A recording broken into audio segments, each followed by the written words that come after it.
What are What's those? My up? name is Nick Valley, My name is Jonah Doc and I, and and this we're is Rev Rev Rock Rock Revolution! Revolution! Okay, I apologize for that weird ass opening. I was trying something different. Didn't go the way I intended. Let's ignore that and keep going. How has your week been, Jonah? It's been pretty good. Dude, that intro Right, really I caught know. me. That You're like, intro we caught can't me just so off move guard. past that. Dude, we're adding some variety in it. Jonah, it's shock value. When someone turns on this episode, that's the first thing they're going to hear. And that is what we need to do with our listeners. Look, Jonah and I were just talking right before we pressed the red button that if you want to tell them what our eventual goal is for this show, because it would be so on brand. Yeah, our goal now is to get a live radio show on Sirius XM. Oh, yeah. Because with our chaotic energy, we know everything will go wrong, but that will be our brand. Yeah, and then we could play like the best fucking music. Yeah. In between like us talking in the morning, and then when we're not on the air, like we only do this for like it would be like a couple hours, and then like when we're not on the air, it just plays. It's like also a rock radio station. Yeah, we But just play Rev Rock. Rock. It would be a Rev Rock radio station. Yeah, I like that. Dude, Yeah. we gotta fucking sell this to someone. We gotta, dude. We're bumping Howard Stern off the air right now. We're going for a spot. Yeah, once Howard Stern I'm just joking. retires, we'll just go. Yes, we'll just take his spot. Exactly, dude. I mean, I fucking love Howard Stern. I hope I get on that show before he retires. That's like that's one of my biggest dreams in life. Same here. I love his show, and he's had like every single one of my inspirations, and I'm sure your inspirations as well. So being on that show would be a milestone. Definitely. Yeah, no, man. I would just love to have a he's so fucking funny. I would just love to do that. It would be so much fun. But yeah. I love that. I love Howard Stern, but I'm coming for his job. I'm just joking. Look, don't take anything we say seriously on this show. I literally opened the show with a meme line. So like, do not take anything we do seriously. That being said, genuinely asking, moving on from that, how was your week? Oh, my week has been pretty good. A couple days ago, I just finished the first Jinx EP. It's going to be called Lies. I'm so excited. I've been saying for 7 years that I'm going to get an EP put together. So it feels good it feels good to finally get everything done. Nick has heard the songs. The whole thing. The whole thing. I just want to say the track order was perfect. Oh, thank you so much. I'm glad you said that. I spent hours trying to figure out how to do that. I know. I do the same thing. It's like a very technical process. Like it has to flow.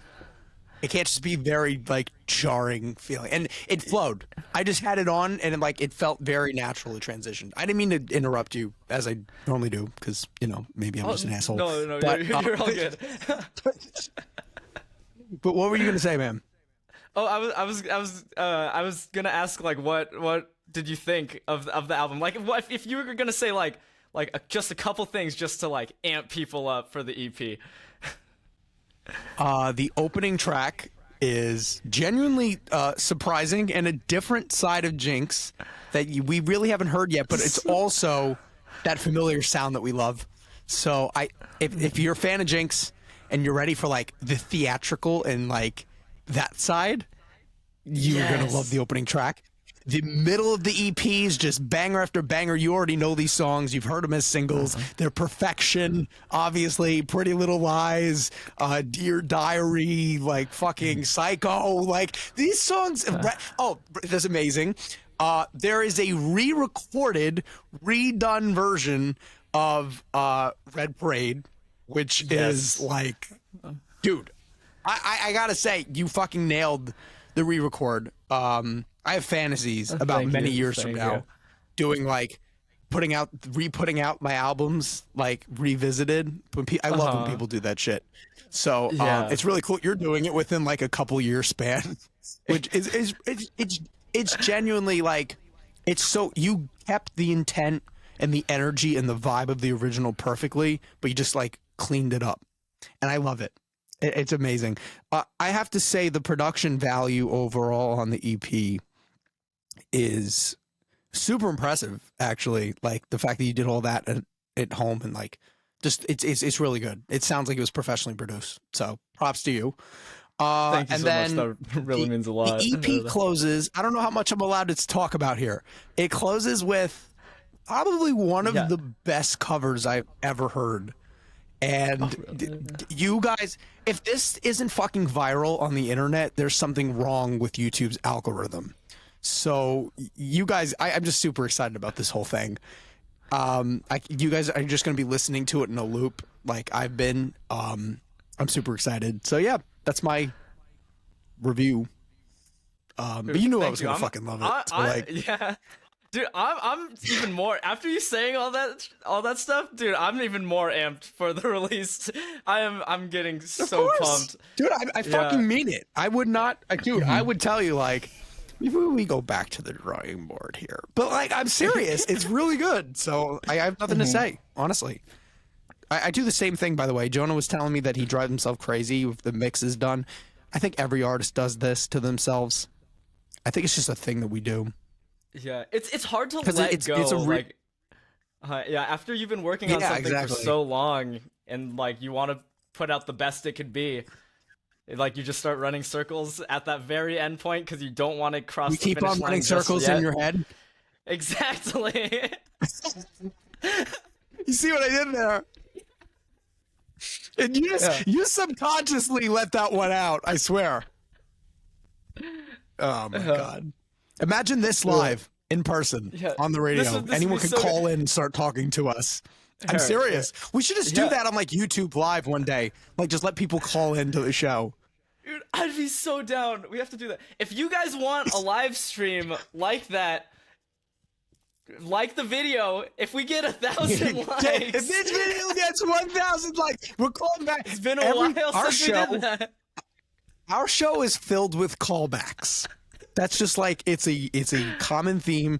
You have to watch it from episode 1, and you have to watch it in chronological order to understand what we talk about half the fucking time. So do that. If you're someone who's subscribed to us from our YouTube shorts and you just watching this because you got a notification on your phone that we released for long form content and you wanted to check it out, pause this fucking episode right now and go watch the first episode. Do your fucking homework.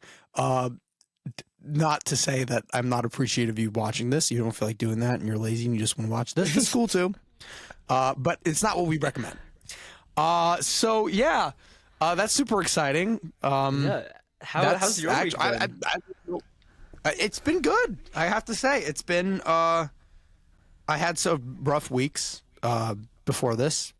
Like I said, I think I mentioned in the last episode, won't get too much into it.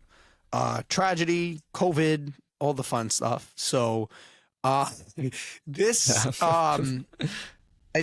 been like the getting back to normal week for me.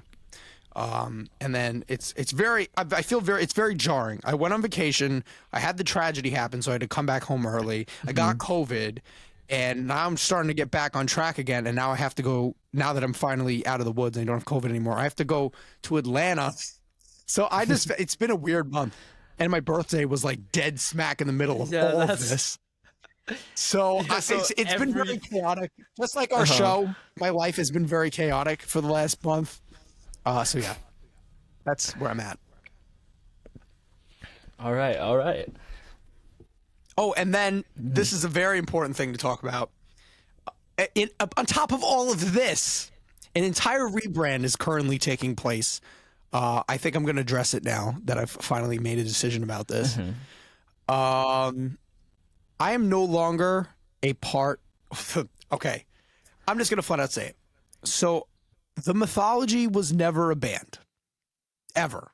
It never existed. There were no other members besides me and people I paid work for hire to play on my records.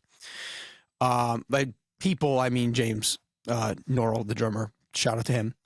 He's fucking awesome. But I really wanted to do a Foo Fighters or, I mean, if you watch episode 1, I don't even have to explain any of this to you, so you understand what's going on here. Basically, after much advertising and testing and conversations I've had with fans, I'm going to be stripping away, kind of like not hiding behind anything anymore. I'm not going to be the mythology. It's just confusing to people. I'm one person. It's a lot more complicated, the whole concept. So I'm going to be Nick Valley, just on my own, solo artist. Same music, nothing's changing. And you're going to be seeing more kind of and on top of all of that, I'm all about rock. And this is the main, this leads into what we're about to talk about today. So I think it's important to say. I'm all about rock. You know that. I'm rock through and through. Everything I listen to is rock, mostly.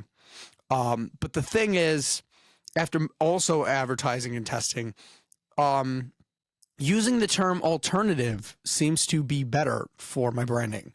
So there's going to be some branding shifts going on, but I'm still me and the music is still the same. So the core of everything doesn't change. So I know you all support me, and I'm actually really grateful for that you guys have been like, okay, like my fans have been very cool and down with the whole thing. So it's been good. But we're going to talk about this more, why this transition is happening. And we're going to get into that more. But Jonah understands, obviously. So that being said, I want to get into the bulk of the episode here. So last week we talked about basically, I'm going to shut up and I want Jonah to speak about this. But essentially, you know what, Jonah, you can explain kind of what it is that we want to address in this episode, and it kind of leans into what I was just saying. Mm-hmm. Okay, so last episode, if you watched, we were talking a lot about genre and like live shows, and that led into a conversation that we wanted to save for this entire episode, which is that instead of the music industry becoming the gatekeepers of music, now it's the fans. It's all the people that listen to the music. They've become the gatekeepers of music, and they decide what is acceptable in a genre and what they think is good, which in some instances isn't a bad thing, but but from like what we have seen, and especially Nick has seen this a lot more than my band has. Yeah, like they're brutal. They're brutal now, and yeah. I love that you had to throw that in there to be like, I'm not hated, you are. Well, you've experienced it a lot more than. Well, yeah, but you know what it is though. I think I'm a lot more. And I mean, you could correct me if I'm wrong here, but at least on social media, I think I'm a lot more vocal on very like, what's the word I'm looking for? Controversial standpoints, if that makes any sense. So it makes sense why I would receive more hate. But yeah, no, I mean, if basically what he's trying to address is the fact that every time I call my music rock, the community of rock would refer to me as a poser, would refer to me as corporate, just things like that. So basically, and I don't want to say I'm being rejected by the rock community, because that's not true. I'm not being rejected. I am being rejected by who Meta and TikTok places towards me when I use the word rock. That's really more what it's about. And the thing that happens there is because there's two things that happen. And TX2 made a video about this, and I think it's so true. And again, before you could say, I'm not going to be a hypocrite, so I'm not going to say what I was just thinking. But what he basically said in the video is, and I'll let you guess what I was going to say. But basically what he said in the video is, if you try to bring a new sound to rock, you're referred to as a poser. You're also a poser if you try to sound exactly like a band that already exists. So there's really no way to fucking win in this equation whatsoever. And some discussions I had with some really big music. When I say like some people that are pretty important in the industry, and I had some discussions with them about this recently, like within the last couple of days, and I haven't even told Jonah about this. Their response was basically, well, here's the thing so this is what I'm going to be doing, and I'm being totally upfront because I'm always upfront with the viewers and my fans and all that stuff. So I make rock music. I know that it's rock music. Anyone who has functioning ears, who knows anything about music, knows that it's rock music. I mean, Jonah, you can correct me if I'm wrong. Would you say that my music isn't rock? I'd say that your music is totally rock. Like when I heard it, like I completely thought of like Def Leppard, Journey, like that era of big arena rock that honestly I felt was missing from what the rock industry or what the rock genre is right now. I thought it needs more of what your music is. Well, thank you. I really appreciate that. For real, man. I do, because it's good because when people actually know what the fuck they're talking about, like talk about your music, it's like it's good. It's just like these people don't know what they're talking about, and basically what the common denominator is like people in the industry were telling me, you don't even really want these fans, like people, and not there are exceptions to the rule, but the general rule I'm noticing on social media seems to be that people who are quote unquote rock fans or metal fans are just assholes. Right? I mean, you can correct me if I'm wrong, but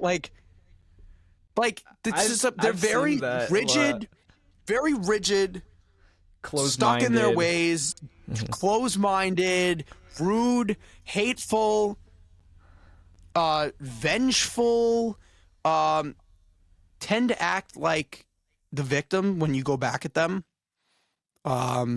Just like the kind of people you don't want to associate yourself with ever.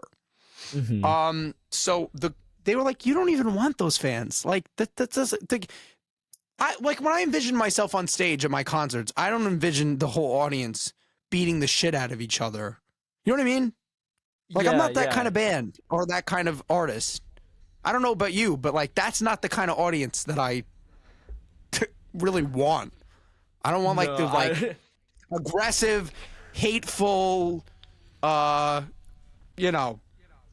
some things I'm not going to say, but like these kinds of people that are just they're kind of like, they kind of drag everyone down. And like, there's a certain culture of people like those are your fans. And that's my music is all about. And my whole message is about bringing people together through the power of music and having music as a healthy outlet.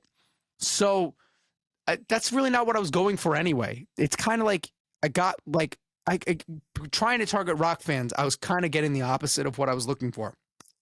So if you see me on the internet, is my point of saying all of this, the short version of this is if you see me on the internet calling myself alternative rock, pop rock, that sort of thing, that is purely because I am looking to target a different audience. And the reason I'm willing to do this is because, like we just said, they're so closed-minded people that pop fans and alternative fans who maybe aren't into rock music they're not into it yet. But once they hear my music and they discover me, they're more open-minded. And then I would be quote unquote edgy to them because they hadn't heard anything like me. And I feel like my music is accessible enough. That's why I keep being called pop, because I have a mainstream sound. That my music is accessible enough, but also different enough that it's interesting. And I'm not making pop music, but I'm appealing to pop fans to like my rock music. I mean, basically a pop star who makes rock music. Or I don't know if that makes any sense. You get what I'm trying to say, but like, yeah, I get exactly what you're saying. So, and I'm just being upfront with our viewers that's what I'm doing, because don't get it wrong. I'm not abandoning rock. I'm not abandoning the genre. I'm all about it. It's purely for finding the right people who are going to be into my music, and really wanting to create a revolution is getting all these people who are not necessarily listening to our type of music and bringing them into our world and making them fans of all this music. Yeah, which is a really cool concept, because you're going to be Yeah. you're gonna become a gateway band into rock. Like, that's a cool thing to Yeah. think about. Like, people, like, because of you, people will go into rock and start listening to like the things that we love to listen to, like Guns N' Roses, Yeah, exactly. Metallica, It'll- like just expose them to Yeah. that whole new world. Exactly. It's kind of like with grunge. It's like even what we're doing even more now with the whole Rev movement. But like it's even more like that when you think about it, because to think about like all these people listen to that kind of music, but it was like more underground and less mainstream. And then when Nirvana completely blew up, it's like everyone was into this music that was formerly not prominent at the time. You know what I'm saying? So I think we could do the same thing with this. Honestly, it's actually really cool and like really makes an impact. And I think that I've been thinking about it the wrong way. I've been thinking that I need to wake up and drag all these rock fans who are stuck in the past to help us create a revolution. Whereas I feel like it makes more sense to create that passion and ignite that fire in all these new people. And that's really how you create a cultural movement. Is they become like the torch. And then the beauty of it is that there are, and it's not, I know this myself, all my fans, people are fans like rock bands and like old music, but they have that pop culture mindset where they're willing to go into the future and check out new things. So what is going on there is we're going to get more people like that as well, because the pop people are pushing it into the mainstream, and then they're going to see this and go, this is much better than all the other shit that's been on the radio in the past. And that's how a cultural movement starts, in my opinion. Yeah, I'm starting to realize this now. It's in deep shit, but it's real. Yeah, it's a really cool thing, because if you've been tuning into like all our episodes, like we've talked to you about our struggles and like trying to interact with the rock and metal community. And one thing, because like Nick and I have been having a ton of conversations about this outside the podcast, but it's interesting. I brought up the point last episode that like if the Beatles came out today, they probably would not be seen as rock, right? And I feel like over the years, the perception of rock has just gotten heavier and heavier and heavier, and then metal is like this, like just like you have to be screaming in order to be metal. Yeah, exactly. Like I feel like Slipknot is like at the bottom of the barrel for metal now, which is crazy to think about. Yeah, I know. It's like Metallica is considered soft. Yeah, it's like they're considered rock now. What's going on? Yeah, it's insane. But like it's crazy because like I originally would like pitch myself as metal, but now like I have to go down to rock. And Nick like pitching himself originally as rock. You're not pitching. I don't want to get anything confused. I don't think you have to pitch yourself as rock. You have to appeal to rock fans. Pitch to a different. Yeah. That's what I mean. Appeal to the rock. Yeah, we have to like appeal to a softer crowd. Softer crowds. Than like what we like because like the rock that we think of like old school rock, and like that's the crowd that we want to pitch to. But nowadays that crowd is like considered softer, which is insane to think about. Like, you know what though? I have to say, and I have to point out a silver lining here. Yeah. If you think about it, because we're lucky that this is happening in this moment in time right now, this year. I feel like the 2023, especially moving into 2024, I feel like pop music has been getting edgier, and that's to our benefit.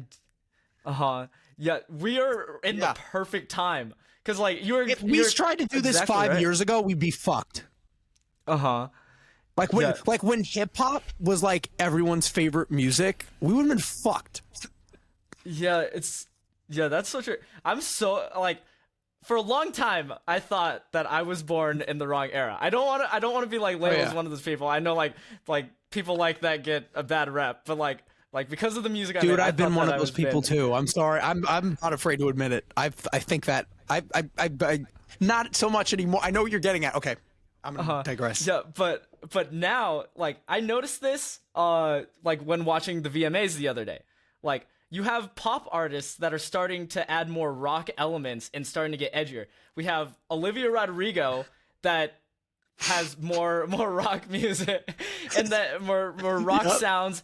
Yeah, and also like even the lyrics are getting edgier because like I don't think there's a single song on that album that isn't explicit.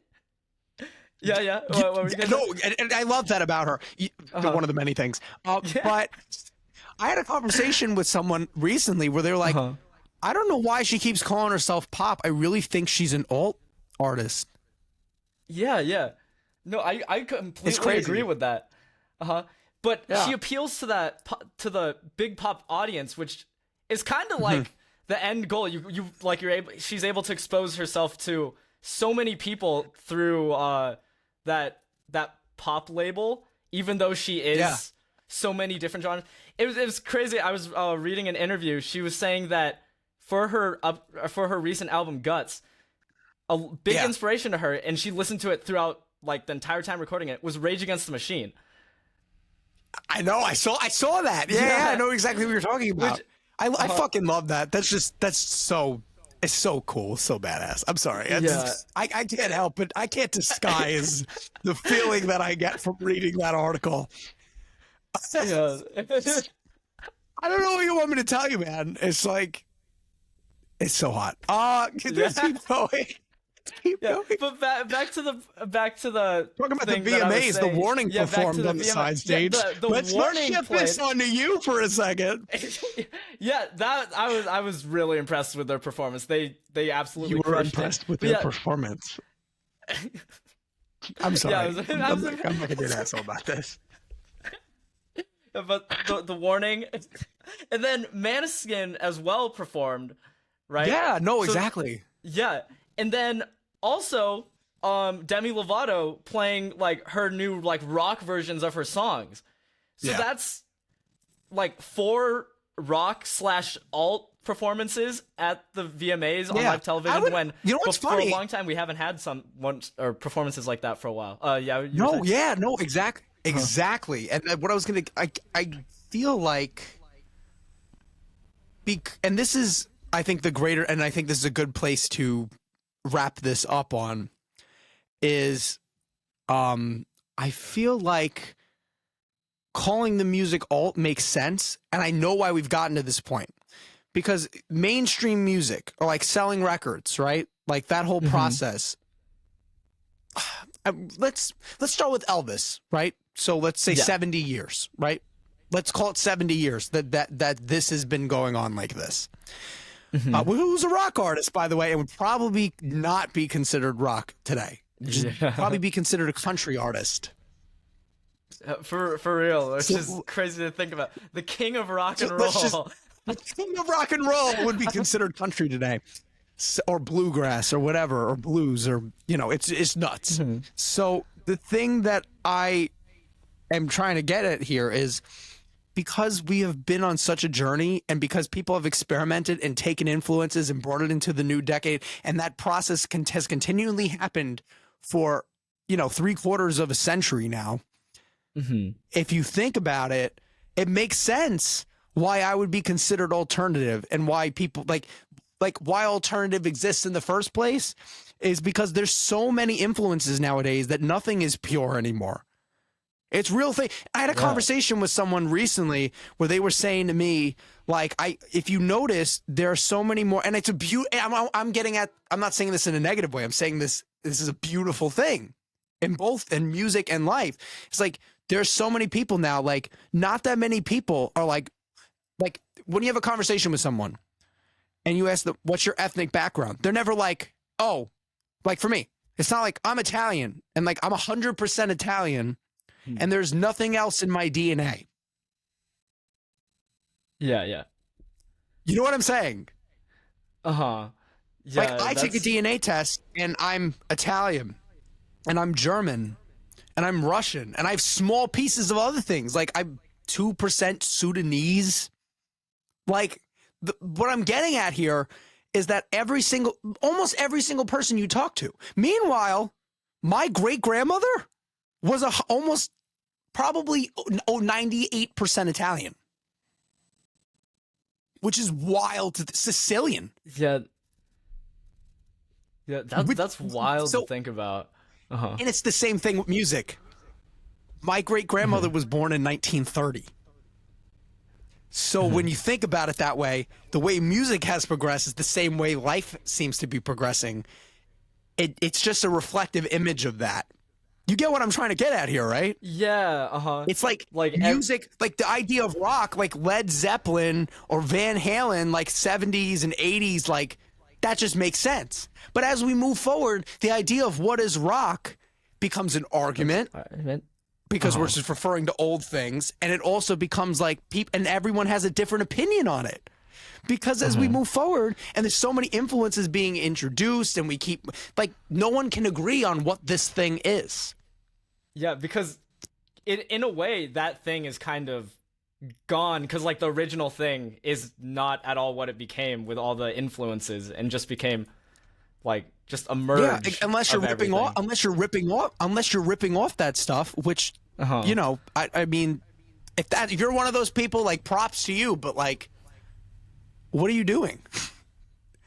So like the thing to me is like, and I think this is the best way we could close this whole thing out is I'm realizing that I think going forward as an alt artist, and the Warning's even starting to do this, Maneskin's starting to do this. If you look at the newest stuff they're putting out, it's under the category of alternative. I never noticed that Nirvana, Foo Fighters, Red Hot Chili Peppers, these bands that you would call rock, right? When talking about them or discussing, call them rock. They're all all of their albums are put under alternative. Dude, it's crazy, man. Exactly. It's hard to process, but like the more we talk about it, the more it makes sense. Like, yeah, exactly. Like I'm starting to process it now. Like basically what I want to say is I'm appealing to alt fans because they're open-minded but alt, no one can really tell you what alt is. Like there's so many things that are considered alternative in the music world. Like it's just things that don't like sound exactly like that niche market, the trend of what that genre is. Like things that aren't exactly what are quote unquote rock, like as a trend, or pop or hip hop. You know what I'm saying? Or country or any of that. So anything that kind of music that we're talking about here, in my opinion, like the idea of genre, I think has died. And because it's a very like, I'm going to say something that might be very controversial here, but I'm starting to think, you know how people say never talk about religion or politics? Yeah. Like ever in public. It's like religion, politics, and genre. You know what I mean? Yeah. No, I could agree with that. Yeah, it's a really weird thing that, and I feel like people don't necessarily like realize it. Like I feel like we're kind of ahead of the curve, and we've been told this by some people, like that genre is dead. But the reason like so many arguments and we didn't believe them out, ever, but I'm starting to understand it now. Yeah, because when people talk about genres, they aren't talking about like everyone's like Nick was saying, everyone's idea of a genre is different now, which means that the genre isn't really there. It's more of an ideal that. Yeah, it's an ideal. It's crazy, and what's crazy is, and Sam Hollander, who I think you met or went to one of his live things, he talked about this, and I was told this by someone we both know, someone in the music industry. I'll just flat out say it. She watches our show. Melissa Mulligan told me this when I met with her recently. Sam Hollander actually said in his book, new artists should call themselves, put whatever genre they consider themselves, should put the word alternative in. I didn't even know this. The word alternative in front of that genre when promoting their music, because all of a sudden you're not saying, oh, I'm rock and I fit in with these gods and these legends of music's past. Instead, you're saying I'm alternative rock, which means I'm an alternative to all that, and I'm an amalgamation of other things, and I'm not comparing myself to this high level God standard.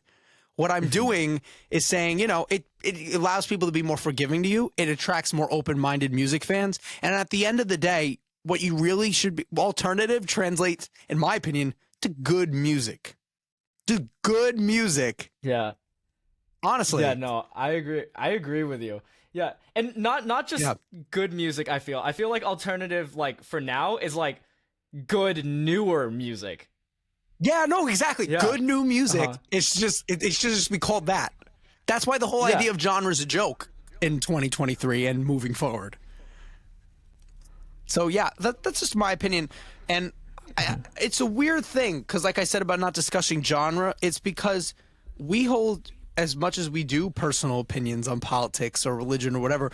Music is so ingrained in us as human beings and as a society. Like, you don't ever ask someone, and I think this is going to be a good thought pondering thing to like drag into our next episode. I want to end it here, cut it short, leave them wanting more. But I think this is a good thing. Have you ever in your entire life walked up to someone and asked them, "Do you like music?"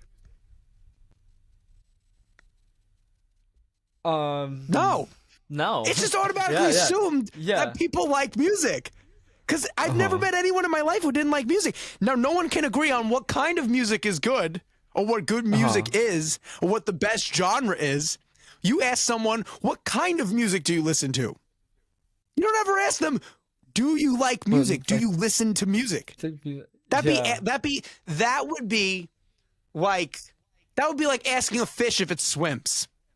That's how ingrained music is into our DNA. Mm-hmm. Yeah, I don't know. I mean,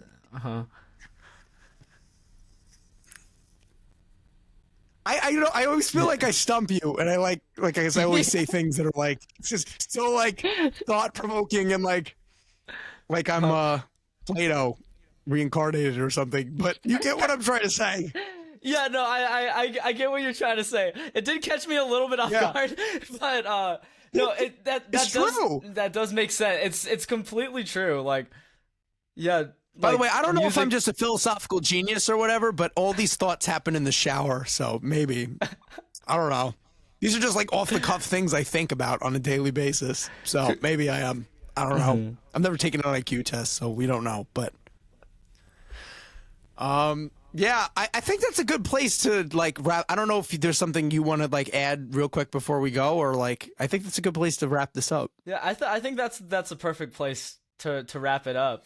Yeah. All right. And if talking to you guys, the fans, and our viewers, we want to know what you guys have to say on this stuff as well. So definitely make sure to let us know down in the comments. Let us know your thoughts and opinions on everything we say, because all in all, we're just two artists. We have our own opinions. It's fine if you guys disagree. Like, we just want to hear what you guys have to say. Yeah. But I just want to close with this. The conversations I've had with my fans and people in the music industry, we're not alone. I think the more and more time goes on and the way the music industry is evolving as of late, everyone sees two things. The rock comeback is really happening. People are noticing it. It's happening more and more. Within the last year, it's been insane, the amount of progress that we've made. And I feel everyone feels something brewing. That's number one. And number two is all these thoughts we have on how fucked up the music industry is. Other people are having them and weren't saying anything. And I think by us igniting and starting this conversation, it's really leading into something that's much bigger than ourselves or a podcast or our music careers. It's like we're talking about like the foundation of the music industry here and like how we perceive how that operates and how that works. So I personally think, I'm not being cocky. I'm just very confident in what we're doing. And I think it's some really important shit that we're doing here and that we're talking about. So I just can't wait for the future. And I feel like people are noticing the progression as we move forward in the episodes. We're slowly peeling back the layers of the onion and we're really getting down to the core of it and figuring this out more and more. And I just can't wait till we get to that eureka moment. You know what I mean? Yeah, no, it's going to be great. I feel that. Yeah, I'm so excited Yeah. I've talked to Nick about this. Like this podcast has been kind of like a self-discovery thing throughout the entire thing. Like us just learning more about ourselves as artists, about the music industry, like coming to conclusions, forming our opinions on everything. It's been crazy and cool to see us grow throughout this. So I'm excited. Yeah, for and it is, what we have and it's later on literally down the just line. it's literally just two up and coming artists that are like best friends, just having a conversation about our thoughts in the position of the music industry. Like, it's not that deep, but it really is when you get down, like when you start to get into it more and more. So yeah, I'm at a loss for words, really, which is new for me if you watch our show. Yeah, no, honestly, I cannot wait moving forward. Thank you guys so much for watching this episode. I know it's shorter than usual, but honestly, being upfront with you guys, we're going to keep the episode shorter. We want to leave you guys wanting more and really be able to process what it is we're trying to say in like more digestible pieces. So until then, my name is Nick Valley. I'm Jonah Dakanai. And this is Rev Rock Revolution! All right, what it out?